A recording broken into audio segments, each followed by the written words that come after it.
larangan tidak tahu.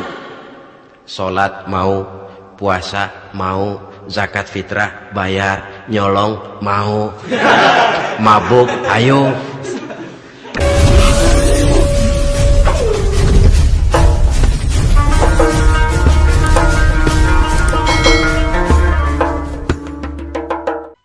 Assalamualaikum warahmatullahi wabarakatuh. Waalaikumsalam warahmatullahi wabarakatuh.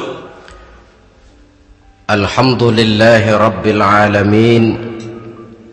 Wassalatu wassalamu ala ashrafil anbiya'i wal mursalin, Sayyidina wa maulana Muhammadin wa ala alihi wa ashabihil mujahidin at-tahirin, amma ba'd.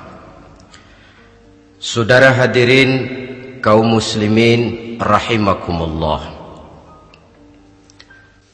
Sebagai yang kita maklum bahwa Islam bertujuan memelihara kemuliaan manusia yang diciptakan fi ahsani taqwim, dalam bentuk yang paling sempurna. Arak atau minuman keras jelas merupakan hal yang merusak dari berbagai aspek kehidupan.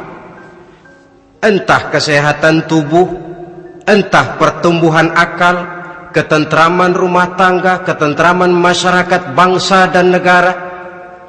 Cobalah sejenak kita adakan penyelidikan. Kalau masuk kita ke dalam penjara, melihat sel-sel di sana, berapa banyak yang mendekam di sel karena urusan minuman keras.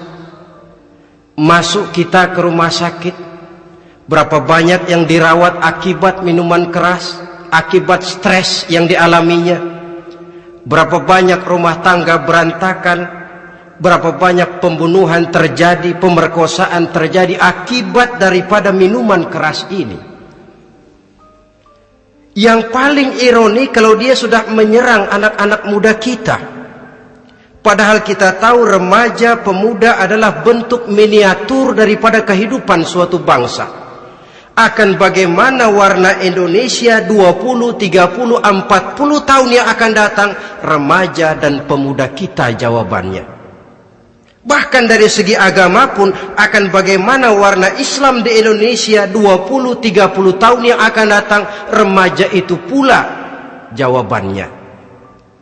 Karena itu tidak terlalu berlebihan kalau saya berkata bahwa untuk menghancurkan Islam di Indonesia ini tidak perlu menghancurkan pondok pesantren, tidak perlu menutup masjid, melarang pengajian, menyegel musola, tidak perlu. Untuk menghancurkan Islam di Indonesia cukup dengan meracuni remaja, pemuda, pemudi Islam di Indonesia. Kalau mereka sudah diracuni, dijauhkan dari agamanya, masalahnya tinggal menunggu pergantian generasi. Maka yang jadi pilot proyek jelas remaja, pemuda, termasuk dengan menanamkan pengaruh minuman keras. Ditanamkan ke tengah remaja kita ini untuk jauh dari tuntunan agama. Hei pemuda-pemuda Islam, kalau kau mau jadi pemuda modern, jangan dekat-dekat ke masjid. Masjid khusus 60 tahun ke atas. Sepertinya di depan masjid itu ada papan pengumuman masjid khusus 60 tahun ke atas. Baca Quran kolot. Seiring dengan itu lalu modernisasi diartikan dengan westernisasi. Kau tidak akan bisa jadi pemuda modern sebelum semua yang datang dari barat kau telan mentah-mentah. Kau harus bisa bergaul seperti orang barat, berumah tangga macam orang barat, makan minum seperti orang barat. Kalau nyanyi lagu barat yang orang lain gak ngerti, kamu juga gak tahu.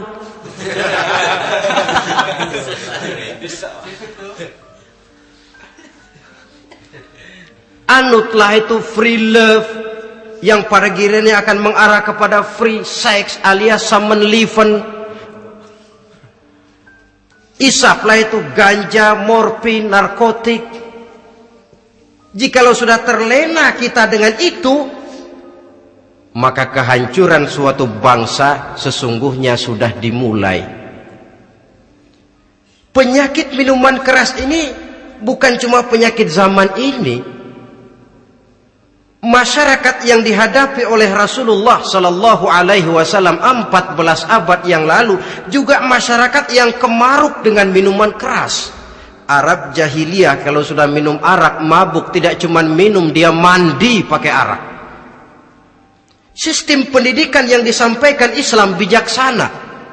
Mula-mula diberikan gambaran bahwa arak itu walaupun ada manfaatnya tapi ada bahayanya, dan bahayanya jauh lebih besar daripada manfaatnya. Tahap kedua diberikan pesan jangan mendekati solat dalam keadaan mabuk.